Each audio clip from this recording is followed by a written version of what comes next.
Deus. Vamos assentar, irmãos. 2 Pedro, capítulo 1, nós estamos desde fevereiro, hein? Quantos meses já são? 2 menos 7, 5 meses já nessa mesma palavra, né? Nós estamos conversando sobre fé fútil, imanente e transcendente na experiência religiosa. E nós estamos falando principalmente sobre esses textos que estão aí entre o versículo 5 e o 10. Então, de repente, você que está vindo pela primeira vez, fique tranquilo, você pega o bonde andando, mas no bonde é abençoado também. As palavras são segmentos uma da outra, né? Expositiva, mas elas têm lições individuais em si mesmo. Então, você não perde nada.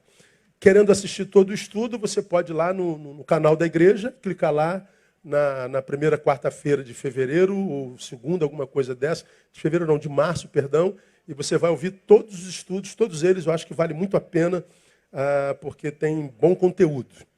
Então nós começamos assim: por isso mesmo vós, empregando toda a diligência, acrescentai à vossa fé a virtude ciência, a ciência domínio próprio, e ao domínio próprio perseverança, e a perseverança piedade, a piedade fraternidade, a fraternidade amor.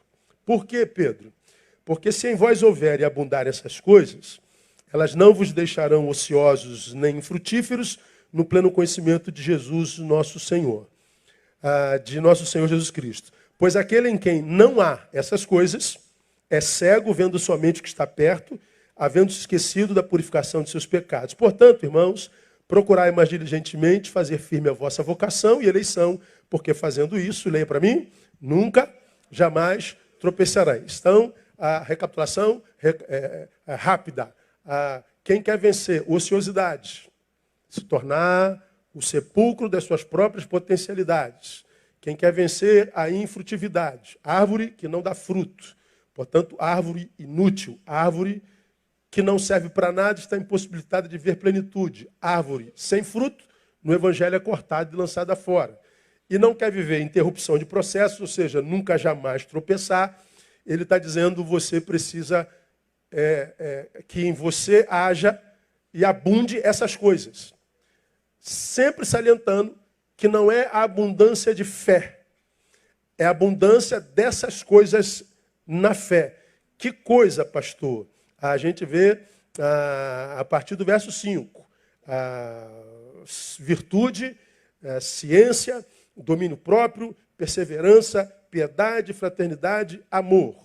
Então você pode ter uma grande fé, mas se na sua fé não houver esse suplemento que você ministra a ela, ele está dizendo: a fé por si só não se mantém. Então o imanente e o transcendente se unem, então faz uma amálgama que nos possibilita viver uma vida da qual a gente tenha orgulho. Aí nós começamos a decifrar cada uma dessas coisas. Já falamos sobre ciência, mostrando a diferença entre gnose e epignose, passando pela sofia. Nós falamos de virtude e falamos de domínio próprio. Começamos na última quarta-feira a falar sobre perseverança. Na verdade, há 2 quartas-feiras atrás, na quarta-feira passada, eu não ministrei. E a palavra perseverança, só para lembrar você, é a palavra grega upomone, que significa literalmente ficar para trás. Essa palavra, para mim, é uma das mais importantes dessa lista.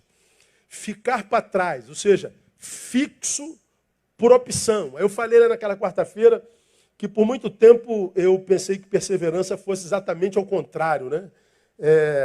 Fosse ficar firme. Ou seja, é como que se a vida quisesse te levar para um lado ou para o outro, tivesse querendo te tirar do propósito, e aí a Bíblia dizendo: fica firme. Aí você ficava fixo, sendo empurrado, né?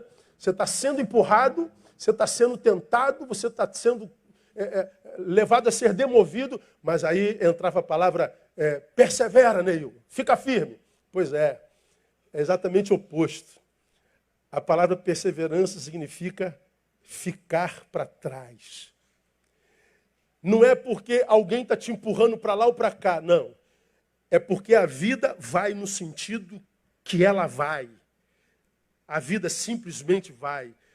O rio corre. Ela é assim. E se a forma como ela corre não é aprovada pelo Senhor, se o que te impulsiona não é algo que tem a ver com aquilo para o que você nasceu, com a tua vocação, com a tua fé, com a tua essência, com o que você crê, ainda que você veja a vida se movimentando, fique para trás. Diga não. Eu achei esse negócio assim, irmão, absurdamente fenomenal. Por quê? Porque a vida é corrida, né? É movimento, é mudança, é mutação, é correria, é idas e vindas. E a gente olha aquela movimentação e a gente acaba se diluindo no meio disso, já não sabe nem mais quem é. O texto está dizendo, olha, usa de perseverança. Não caminha sem alvo. Não atira para todo lado. Não dilua sua subjetividade em qualquer coletividade. Não se permita atrair pelo que os teus olhos veem, teus olhos não veem nada. Discirna os sons que te convidam. Fique para trás. Não tenha pressa. Movimento não é sinônimo de vida. Caminhar não preconiza destino. Quem tem destino caminha, quem está perdido caminha também. Fique para trás. Não tenha pressa, não tenha desespero. Não se perca. Porque a vida se desenvolve em essência, como nós falamos naquela quarta-feira, na permanência. Na permanência, no repouso, na presença daquele que é a própria vida. Não é? Aí nós evoluímos no nosso pensar, quando eu falei que a vida ela se desenvolve em essência no repouso. Eu usei o exemplo de cada um de nós que, como ser social, tem que trabalhar para viver. A vida é o que eu faço? Ou a vida é aquilo que eu sou quando deixo de fazer? Claro que a vida é o conluio dos dois. Eu descanso, repouso, para produzir. E eu, porque produzir, preciso descansar. Um depende do outro. Se eu só produzo, adoeci, morro. Se eu não produzo, eu adoeço, me torno inútil. Mas quando a gente fala de viver em essência, eu sou o que faço ou sou aquilo que sobra de mim quando não estou fazendo nada? É como que se eu sou aquilo que eu sou quando estou no meu quarto com a cabeça no travesseiro, sozinho comigo, e mergulho dentro de mim, no meu ser, me analiso, me percebo, me julgo. Mas eu não posso fazer isso a vida inteira. Chega um momento que eu tenho que sair disso aqui, que eu tenho que ir lá dar as 8 horas do patrão, trabalho, mas eu volto para mim. Eu acho que tudo tem a ver com a vida, mas a nossa vida se desenvolve em essência aqui, no repouso. Fizemos uma analogia do texto de Jesus que diz: deixo-vos a minha paz vos dou, não vos la dou, como o mundo a dá. Falamos que existem 2 tipos de paz e 2 fontes dessa mesma paz, dessas 2 pazes. Jesus está dizendo, no mundo você tem paz, mas a paz que eu vos dou não é como aquela que você ganha no mundo. A minha paz é outra. Qual a diferença de uma para outra? Falamos que a paz do mundo é aquela que a gente tem, que aparece na nossa vida quando a gente termina uma obrigação. É, por exemplo, quando a gente acaba de pagar aquela parcela número 72 do carro que você comprou. Você comprou o carro em 72 vezes. Quando chega na parcela 72, você diz, acabou, graças a Deus. Paz. Paz. Aí você está comemorando, chega o boleto da geladeira que você parcelou em 24. Acabou a paz. É aquela paz que você tem na hora do recreio da escola. Aquela paz que você tem na hora do almoço no trabalho. Jesus está dizendo, não, minha paz não é essa, minha paz é a paz do repouso. É aquela paz que permanece mesmo na angústia. É a paz que excede todo entendimento. Ela é transcircunstancial. É a paz do repouso. é a paz para a vida. Nós pegamos aquele versículo de Mateus capítulo 6, onde Jesus diz assim, por isso vos digo, não estejais ansiosos quanto à vossa vida. Aí ele fala de uma vertente. Quanto ao que haver de comer, beber, nem quanto ao vosso corpo pelo que haver de vestir. Então ele está dizendo, não se preocupe com essa vertente da vida. Ele termina assim, não é a vida mais do que o alimento. Não é o corpo mais do que o vestuário. A vida não é mais do que aquilo que os nossos olhos veem. A vida não é mais do que aquilo que o bios consome. Então não se preocupa com o bios. Eu cuido do bios, mas a vida é mais do que isso. A vida é o que acontece lá dentro. Por isso que eu digo que ninguém conhece ninguém. Todos nós nos imaginamos. Eu imagino você, você me imagina. O que nós conhecemos é o artista que o outro é. O que nós conhecemos é a fantasia que nós vendemos. E a nossa relação é em torno dessa fantasia. Pouca verdade nas nossas relações. Então, quando Jesus diz que eu preciso suplementar a minha fé com perseverança, ele está dizendo aí, haveria um tempo em que a vida seria tão corrida, desenfreadamente corrida. Haveria um tempo em que as subjetividades se diluiriam em inconscientes coletivos, que o mundo caminharia como uma boiada desenfreada. Vida de gado. Vida de gado. Povo marcado. A felicidade da boiada. Então ele está dizendo, quando você vir esse tempo, essa correria, que parece vida, porque tem movimento, não se iluda, fique para trás. Geste-se com sabedoria, banca a própria existência. Seja Maria, mas nunca vai com as outras. Essa palavra é fenomenal, é tremendo. A paz de Jesus é a paz para quem fica para trás. A paz de Jesus é para quem não é tomada pela ânsia de querer ser como os outros, mesmo sabendo que os outros não são nada do que aparentam ser. É Facebook, Instagram puro. Fique para trás. Hoje, vamos considerar um pouco mais sobre perseverança, irmão. Algumas sensações da perseverança. A perseverança traz em si alguma semelhança com o que nós chamamos de perda. Perseverar, ficar para trás. Quem quer ficar para trás hoje, irmão? A gente não gosta de perder nem 0 em 1, perdi. Dá uma raiva danada na gente. Como eu já preguei aqui, quem criou essa frasezinha, o importante é competir, tirou o segundo lugar. Porque o importante é ganhar. A gente quer ganhar. Todo mundo quer ganhar.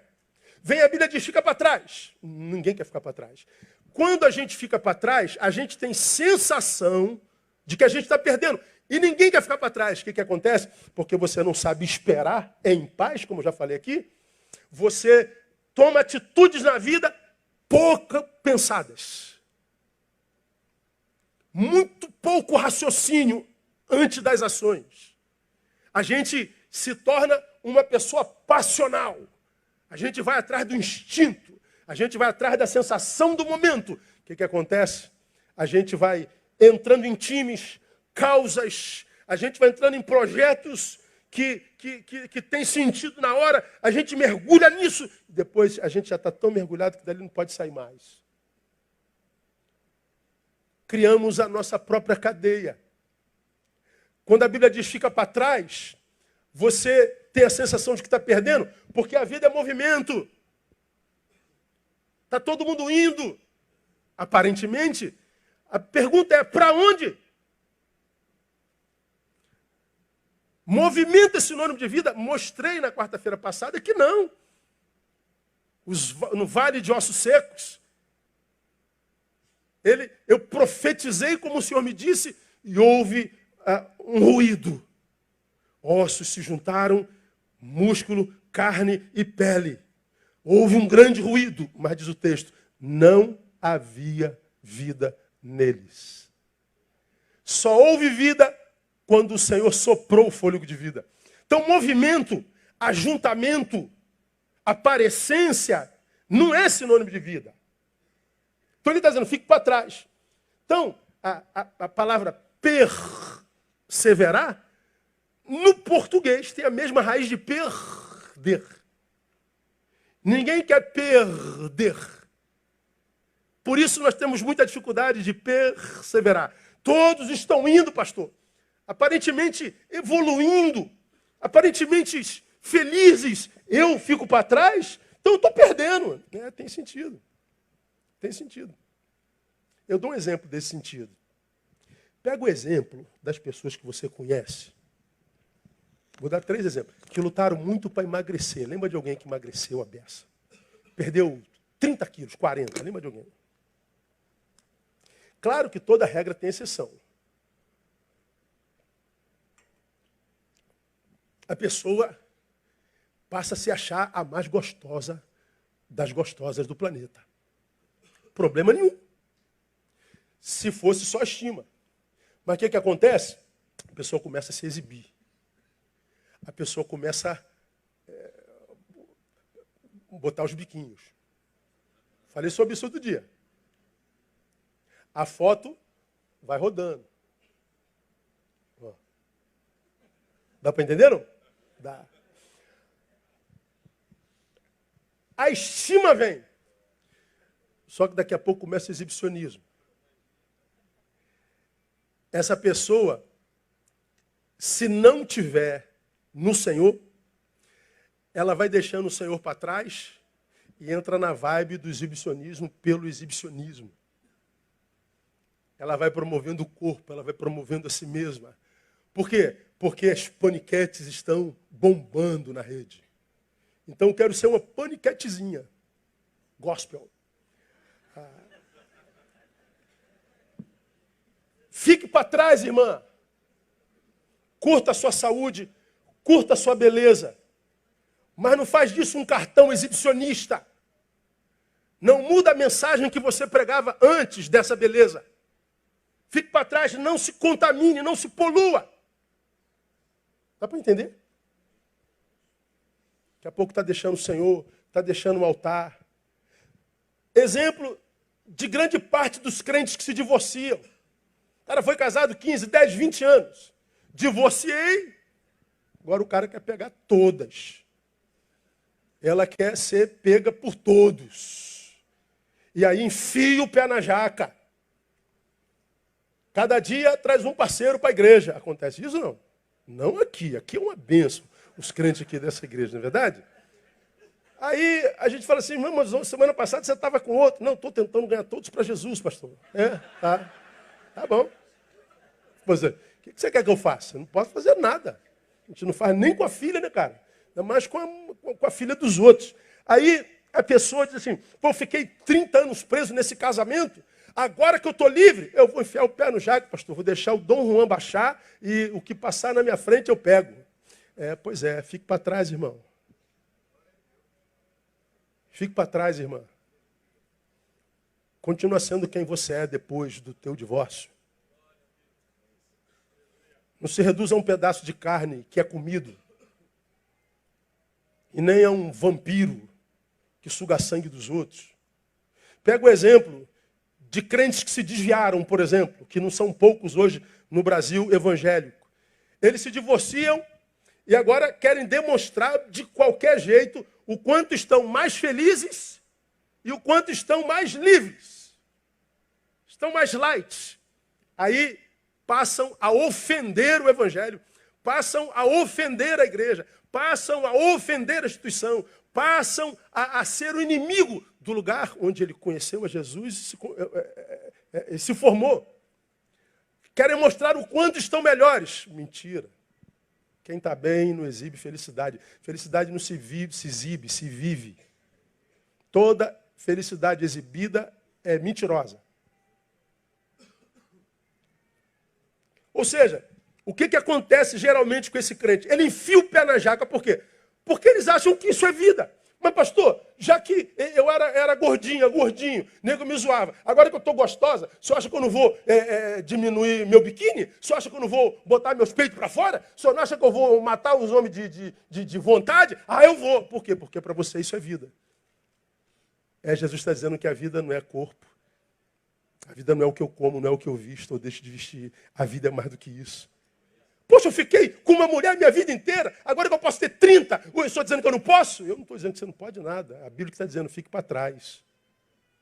A Bíblia está dizendo, persevere, irmão. Aquela fé que com a qual foi abençoada pelo Senhor, suplementa essa fé com perseverança. Diga ao Senhor que a fé que Ele jogou no teu peito, na tua alma, não foi desvalorizada em você. Fique para trás. Pois é. É disso que o texto está dizendo. Portanto, guarde na sua cabeça, né? Uma vez que a perseverança em si carrega alguma semelhança com perda, portanto, aprenda. A perseverança nunca será uma atitude de maioria. Por quê? Porque dá trabalho. Perseverança exige renúncia. Não é simplesmente ficar parado e todo mundo batendo, querendo me levar para lá. Não, é ver todo mundo indo e dizer, eu vou ficar por vontade própria. Então a tua luta não é contra a multidão que quer te levar, é contra o teu desejo que quer segui-los. A minha perseverança não é contra o tempo que me tenta, é contra a fraqueza que é em mim, que está doido para ceder àquela tentação. A nossa luta é sempre contra a gente. Por isso que eu digo, e repito 1000 vezes, concordando, cada um de nós está no lugar onde merece estar. Fizemos por estar aonde estamos. Porque todos nós tivemos a oportunidade de dizer não. Ninguém disse sim forçado. Então não adianta a gente passar pela vida estando no momento, num lugar ruim, buscando culpados ao invés de olhar para o espelho, porque você o acharia lá. Você já me viu falar aqui, quem não reconhece seus pecados se torna caçador de culpados. Quem não reconhece seus erros se torna um caçador de culpados. Aí acha culpado em todo canto, porque tem um monte de culpados por aí. Mas achar culpado não tira a gente do lugar da dor. Não muda a nossa geografia. O culpado da minha desgraça foi o Romão. Ok, já está descoberto quem foi o culpado. Continua na desgraça, Romão. Não mudou. Sim, o Romão foi culpado de ter posto aqui. E por que você continua aí? É porque você ficou procurando culpados ao invés de criar uma estrutura para sair daí. Porque até de buraco Jesus é Senhor, amém, irmão? Então eu não sei qual a profundidade do buraco onde você está. Eu sei que Deus consegue chegar aí fácil e tirar você daí, amém, amado? Esse Deus é o nosso Deus, que até de buraco é Senhor. Você se lembra, contei aqui alguns anos atrás, o empresário perde tudo, mas perdeu tudo, mas tudo, e esse tudo era muito tudo mesmo. Quando procura o pastor, ele diz assim, pastor, eu perdi tudo, estou no fundo do poço, o que eu faço? O pastor diz para ele, agradeça a Deus porque esse poço tem fundo. Quando a gente chega no fundo do poço, se é poço, só dá um lugar para olhar, qual é? É para cima. De onde vem o nosso socorro? Não é do alto?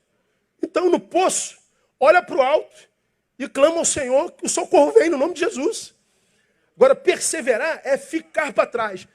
Mas a sensação de perda, pastor, está todo mundo estudando bem, está todo mundo ganhando dinheiro, está todo mundo se corrompendo, filho. Veja se esse dinheiro é limpo, veja se os que faz a palavra prova, veja se esse negócio é um negócio onde Deus sentaria na mesa para tratar com a gente. Não, não é não, pastor. Então, se Deus não pode sentar à mesa para tratar esse negócio comigo, esse negócio é um negócio do qual eu tenho que ficar para trás. É disso que a Bíblia está falando. Fica para trás. Então, perseverar nunca será atitude de maioria, porque ninguém gosta de perder. Aqui eu trago à memória o exemplo de Daniel e seus amigos, irmãos. Daniel, capítulo 1. Bota aí, painel. Tem uma palavra que eu acho assim fenomenal.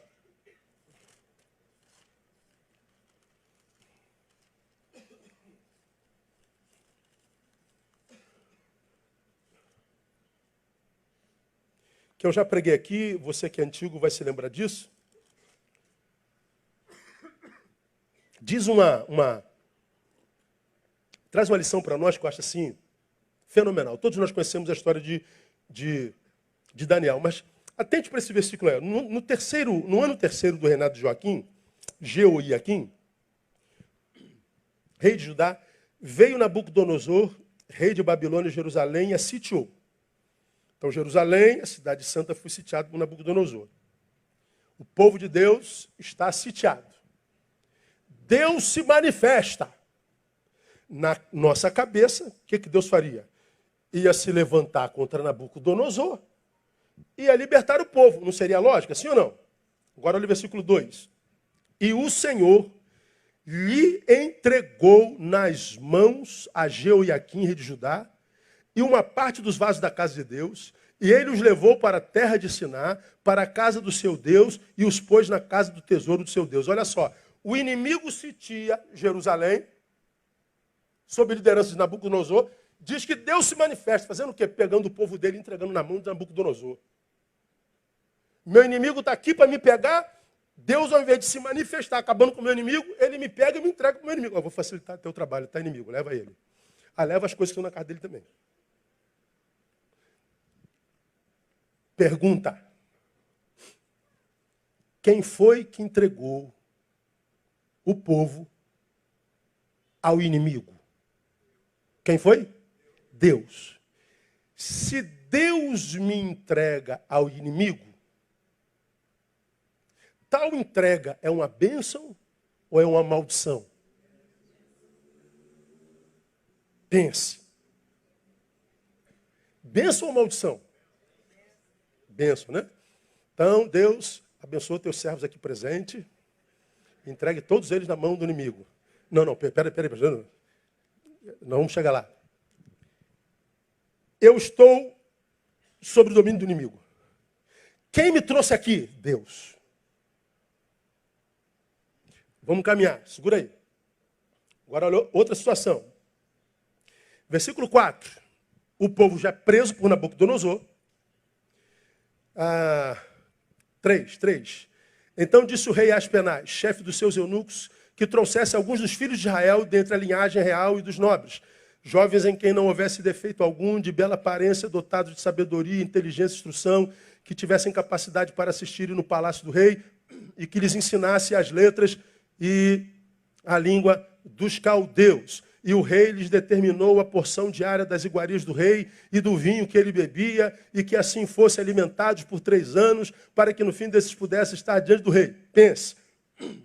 Agora é o oposto. Eu estou aqui na mão do inimigo. Estou entre os escravos.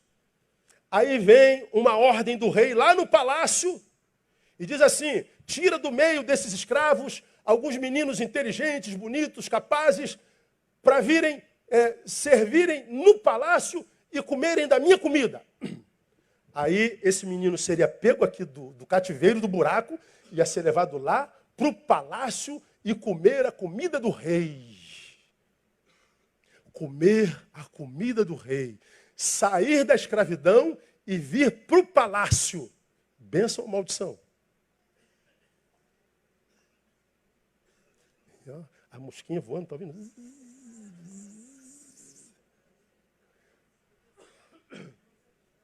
Veja só, eu estou no buraco e o rei me manda para o palácio para comer a comida dele. Quem me trouxe para o palácio? O rei. O rei é inimigo ou amigo? Inimigo. Correto? Raciocine comigo. Deus é bom e me entrega para o inimigo. O rei é mau, inimigo, e me traz para junto dele. Mas na presença dele eu como do bom ou do melhor. Engordo. Tenho cargo, tenho ascendência. Na primeira história, Deus me entregando na mão do inimigo, eu posso ver, por causa da geografia, na presença do inimigo, uma aparente maldição. Só que essa maldição eu chamaria, e chamei naquele sermão, de maldição bendita. Porque quem me trouxe aqui foi Deus. Por outro lado, eu poderia estar aqui nesse buraco, e alguém me tirou desse buraco e me levou para o palácio. O crente contemporâneo fala assim, olha como é que eu estou sendo, Deus está me honrando aqui no meio do buraco, vê como é que eu sou um crente maravilhoso, mesmo aqui no meio dos inimigos, olha, eles estão me levando para o palácio, eu estou entre os reis. Pois é, só que seria uma bênção maldita. Porque não foi o Senhor quem te colocou lá. Então existe a maldição bendita e a bênção maldita. É como aquele texto que nós já pensamos juntos aqui. Tendo Jesus sido levado ao deserto pelo Espírito Santo para ser tentado por Satanás. Quem quer ir para o deserto? Ninguém quer. Símbolo de fome, de dor, de frio, de abandono, de solidão. E mais, para ser tentado pelo diabo. Muito menos eu quero saber desse deserto. Mas quem foi que levou Jesus para ser tentado pelo deserto? Foi o Espírito Santo. Então a bênção de Deus não está no lugar onde eu estou. Está no fato de eu estar no propósito dele ou não. Jesus está no deserto na presença do diabo. Deus que levou. Daniel e seus amigos estão na presença de Nabucodonosor. Deus que o trouxe. Como é que acaba a história? Daniel e seus amigos dizem, nós não queremos comer a comida do rei. Mas Daniel, se você não comer, daqui a 3 meses vocês vão estar magrinho, o rei vai me matar. Daniel fala assim, não, faça um teste, nos dê legume e água.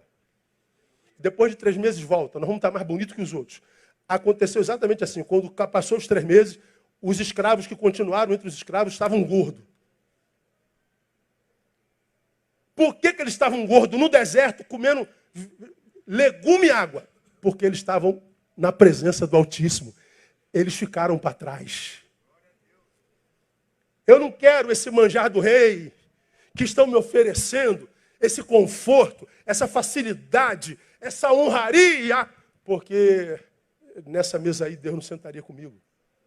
Nós vamos ficar para trás. Mas Deus está te levando para o meio do buraco. Você parece que está perdendo. Você está sendo humilhado. Você vai ser envergonhado. Eu sei em quem eu tenho crido. Eu não vou permitir que essa aparente derrota me demova do que sou na presença dele. Está dando para entender o que eu estou falando, igreja? Amém ou não? Está claro ou não está? Ficar para trás é isso. Portanto, não espere multidões quando o assunto for ficar para trás, quando o assunto for perseverança. Você tem que achar no meio da multidão da sua igreja aqueles 2 ou 3 que não se venderam para os manjares do rei desse tempo. Você tem que achar no meio da multidão aqueles 2 ou 3 que mais preocupados do que promover o seu saber, a sua santidade, a sua preocupação com os vulneráveis, a sua inserção política. Você precisa procurar aquele que está mais preocupado em não se mostrar, mas mesmo assim ser visto. E quando ser visto não é por causa do que ele publicou a respeito de si mesmo, mas por causa do que ele produziu para a glória de Deus. Aí você vai se relacionar certo. E hoje é muito difícil achar gente assim. Para mim, cada vez mais raro. Então, ficar para trás é entender que eu só posso comer do que está na mesa, se o que está na mesa foi Deus quem pôs. Mas então eu vou ficar para trás passando fome. Passa fome, você vai engordar no deserto. Deus vai honrar a tua fidelidade. Deus vai honrar o fato de você ter sido chamado de otário. Desculpa a palavra, irmão. Deus vai honrar o fato de você ter sido chamado de idiota, de bobão, de careta, de quadrado, de mané. Deixa chamar. Melhor é o fim das coisas. Você vai ver, todo mundo chamou de quadrado, de careta, de bobão, de mané, e se encontra com ele daqui a 5 anos. Vamos ver onde é que ele está e onde você vai estar. Você vai ver que quem faz o teu caminho é o Senhor. Quando você nasceu, Deus já tinha um script para a tua vida no nome de Jesus. Aplauda Ele. E o caminho que Ele tem para nós é de paz. Fique para trás. Mas perseverar traz em si uma semelhança com o que chamamos de perda. 2, perseverar É uma ordem, não é uma sugestão. Porque está escrito no texto, base do texto, acrescentai a vossa fé a perseverança. Não é uma sugestão. Olha, gente, se der para vocês acrescentarem fé, faça isso, vai ser bom para você. Mas se não der, tudo bem. Não é uma ordem não, viu, meus filhos? É só uma sugestão do papi. Papi não quer dar trabalho para vocês, papi quer facilitar a vida de vocês. Então, se der para ficar para trás de vez em quando, se não, mete pé na jaca. Não, não é assim não. É o papi está dizendo, meu filho, fica para trás. Tenha coragem. Banca a tua vida. Eu ressalto isso, irmãos, porque nós tendemos a obedecer somente às ordens mais fáceis, né? As ordens que não requerem esforço algum. Nós vivemos um tempo assim de muito comodismo, muita falta de proatividade. A gente é muito reativo ou nada ativo. E o ato de ficar para trás, embora para trás, é absurdamente ativo. Isso é uma ação absurdamente contundente. Num mundo onde o movimento é desconexo, complexo, onde o movimento é desprovido de conteúdos e verdades, onde o movimento é sem sentido, nós somos um corpo deformado. Ficar para trás e pensar a própria vida, viver um quê de contemplação para quando der passo, não der passo sem sentido, para que não perca tempo na vida. Isso é um exercício assaz, cansativo. Pensar a própria vida, raciocinar a própria vida, lutar contra a passionalidade que nos habita. Esse desejo que é absurdamente positivo, que é a inconformação com o que a gente vê, somada à vontade de fazer alguma coisa correndo. Isso é maravilhoso. É só que hoje, até para amar, a gente tem que amar com sabedoria. Porque há amores que estragam. Essa indignação que te toma, precisamos fazer algo, te faz se meter em qualquer projeto, e esse projeto vai te tirando do que Deus desenhou. E aí você está envolvido numa causa legal, mas que não era para o momento da sua vida. Não era porque fora do momento com aquelas pessoas na sua vida. Aquilo era para a tua vida, mas não naquele momento. É como aconteceu com Jesus, né? Quando Jesus vai para o deserto, o diabo diz assim, poxa, você está com fome, transforma essa pedra em pão. Jesus, não, nem só de pão viverá o homem, como quem diz, eu estou 40 dias sem comer, estou com uma fome de cão, viu, cão? Mas não é a hora de eu comer ainda. Deus vai me dizer quando eu posso comer. Se não é hora de comer, é hora de eu continuar passando fome. Olha que loucura, cara. Aí ele diz, deixa eu te levar ali. Leva lá no pináculo. Está vendo isso tudo? Tudo que teu olho alcance, além de tudo isso te darei, se prostrado me adorar. Pô. Lança-te daqui abaixo, porque os anjos... Veja, irmão, ele propõe suprimento, fama e poder. Tudo o que o diabo promete a Jesus já era de Jesus. Só que depois da cruz. Qual era a proposta do diabo? Tirar Jesus da cruz. Tanto que depois que o diabo bate perna, vai embora, aparecem anjos e o servem. Não precisou transformar pedra em pão. A fome acabou. Glória a Deus, amado. Jesus foi levantado ao alto na cruz. E o mundo inteiro conheceu. E ele tem todo o poder no céu, na terra, debaixo da terra. Tudo o que o diabo oferece a Jesus era lícito, era dele, só que não para aquele momento. O que acontece com tantos de nós? Gente se envolvendo em projetos absurdamente pertinentes. Perdidos. Porque não era para aquele momento. E por que tem tanto estiver? Irmão, a gente que está aqui liderando, brincadeira. O pastor tem que pôr isso aqui. O pastor tem que fazer aquilo lá. O pastor tem que pôr isso aqui. O pastor... Meu irmão, se tu ouvir todo mundo, você fala assim, gente, nem adianta, eu vou ficar aqui parado porque um está empurrando para lá, outro está empurrando para cá, outro está empurrando para lá. Eu vou ficar paradinho aqui, eu só fico... Nem cansa. Porque é todo mundo, cada um puxando para o lado, que é uma loucura insana. É uma insanidade. Se você não tem personalidade, você daqui a pouco está aqui, daqui a pouco você está lá, daqui a pouco você está lá, aí eu fico vendo gente boa de Deus, gente para quem Deus talento, Deus deu talento, Deus deu dom, com coração que não cabe dentro desse corpanzil, mas estão absurdamente infelizes e vazios, mesmo envolvidos em causas nobricíssimas, tiveram que deixar algo, que era projeto de Deus para fazer algo, que é projeto do seu coração, produto de uma indignação santa. Fica para trás calma. Saiba o que Deus tem para você. E depois que você souber, pergunte a Ele se esse é o tempo. E como é que a gente sabe isso? Ficando para trás, gastando tempo. Ora, meu irmão, como é que você pode explicar tantos filhos de Deus perdidos nesse mundo doido, servindo um Deus como o nosso, cuja palavra é lâmpada para os pés, luz para o caminho, o Deus que diz que a gente não precisava se preocupar com o que haveríamos de dizer, porque Ele colocaria a palavra na nossa boca, nos daria sabedoria que ninguém podia resistir. Ele disseria conosco todos os dias, até o confim das terras. Como é que eu posso dar errado? Como é que eu posso estar com a vida toda embaralhada? É porque eu não estou parando, eu não reflito, eu não medito. Eu estou me diluindo no meio dessa geração perdida, insana, louca por aparência, por like. Mas que, quando desliga tudo, o que sobra na cama é angústia. Frustração. Gasta mais tempo com teu Deus. Restaura o altar do teu quarto. Ouça mais um pouquinho da sua palavra. Seja menos passional.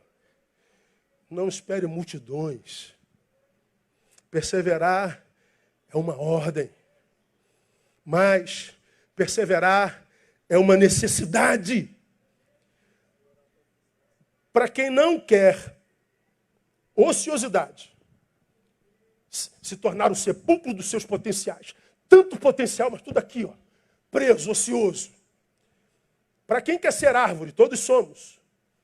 Mas árvore que dá fruto na estação própria. Para quem não quer viver interrupção de processos até o fim da vida, perseverar é uma necessidade. Hebreus 10, 36. Bota aí painel para mim. Porque necessitais de perseverança. Para quê?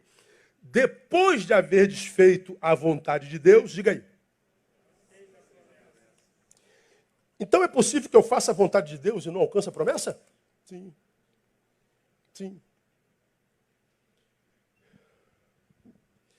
Não sei se seria um problema grave, porque se eu de fato sou nascido de novo, tenho relação com esse Deus em Jesus, o simples fato de fazer a vontade dele já é realizante. Mas a promessa aí entra como transbordância, sabe? É como recompensa. É como, eu gosto muito de ver um programa na TV, que é Aeroporto, ou Retidos na Fronteira, da Ananet. O pessoal que está tentando atravessar a fronteira. Aí tem aqueles cachorros que o carro está na fila aqui, cara. O cachorrinho vem, ele vai cheirando o carro para... Esse aqui tem. Eu falei, meu Deus, 2 segundos que ele cheirou o carro, ele já sabe. Aí nego desmonta o carro todinho, está lá a droga dentro. Meu Deus, como é que esse cachorro sente esse cheiro? Tal. Aí ele faz aquilo lá brincando, né? Que toda vez que ele acha uma droga, ele ganha um biscoitinho. Ele fica todo bobo, biscoitinho. Ele vai lá, aí liga, biscoitinho, biscoitinho. A promessa é o biscoitinho. A gente está achando as drogas da nossa vida, a gente está tentando tirar a droga do mundo, e tirar as drogas do mundo dá uma alegria tremenda. Quando a gente tira as drogas que atrapalham a nossa vida, é uma alegria tremenda. Mas o Senhor está dizendo assim, eu sei que é uma alegria, meu filho, mas ainda te dou um biscoitinho. Dá para entender isso? São as promessas. É transbordância. é, é, é graça de Deus. Ou seja, eu posso não alcançar as promessas de Deus, não é por causa da ação do diabo, não é por causa da minha omissão, é por causa da minha ausência de perseverança. Ou seja, eu fui de tal forma usado por Deus, e acabou que o louvor veio, a glória veio, eu acabei achando que eu sou isso tudo mesmo, aí fui recebendo a glória e o louvor, fui me soberbecendo, Neil, não recebe não, Neil, não é tu não, Neil, fica para trás, Neil, deixa esse negócio passar, Neil. É verdade, senhor, eu não recebo não. Isso, meu filho, fica aí o cachorrinho aí, vou te dar um biscoitinho. Agora a gente vai sendo usado, vai pensando que a gente deu certo uma vez, a gente acha que não vai dar errado nunca mais. A gente vai se diluindo, a gente não percebe, cara, o quanto a gente está perdendo gente boa, gente de Deus, por causa de algumas questões que são bobas. Mas vamos terminar a última de hoje, depois a gente volta na quarta-feira que vem sobre permanência, sobre perseverança de novo. A perseverança precisa ser permanente, portanto. Mateus 24, 13. Leia comigo. Mas quem perseverar até o fim, leia. Esse será salvo. De onde saiu isso? Esse é o versículo 13. Olha o versículo 12. Leia comigo. E por se multiplicar a iniquidade, mas quem perseverar até o fim, será salvo. Ele está dizendo, a iniquidade vai se alastrar, já se alastrou. Vai esfriar o amor de um monte de gente. Quem ficar para trás dessa iniquidade, esse será salvo.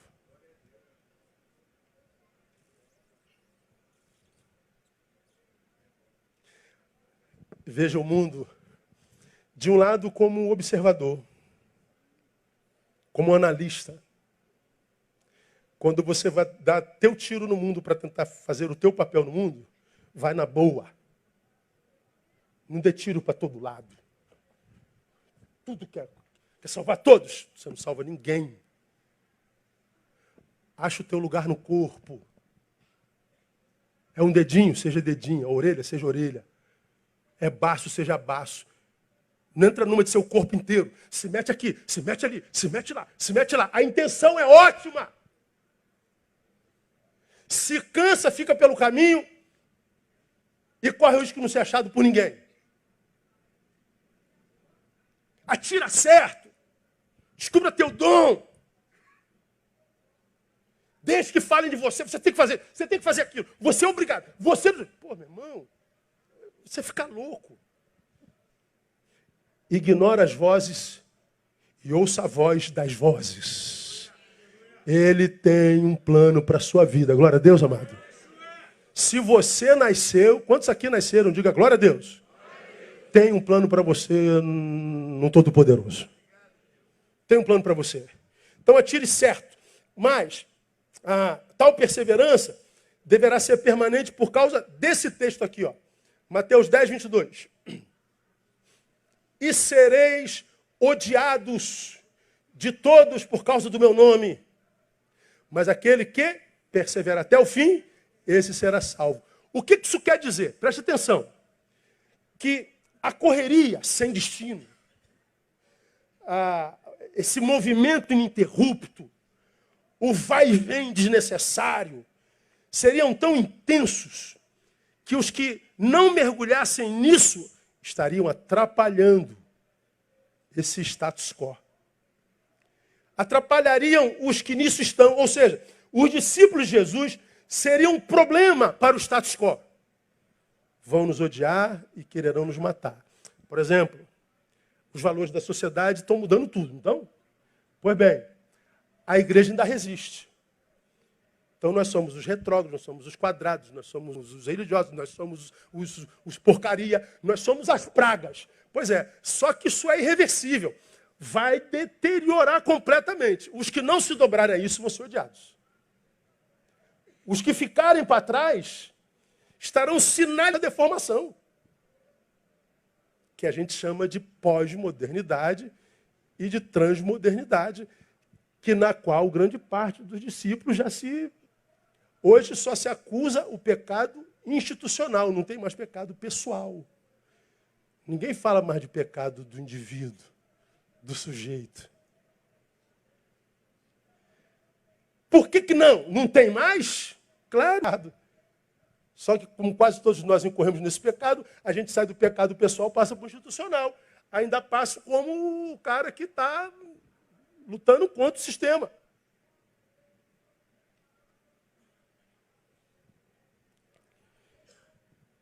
Lamentavelmente, nos odiarão, não só por isso, né? Nos odiarão por causa da nossa presunção destituída de relevância. Uma parte de nós é muito discurso e nenhuma vida. Desculpa, irmão, eu não toco nesses assuntos, vocês sabem disso? Porque nessa polarização nós nos dividimos totalmente e a igreja foi junto.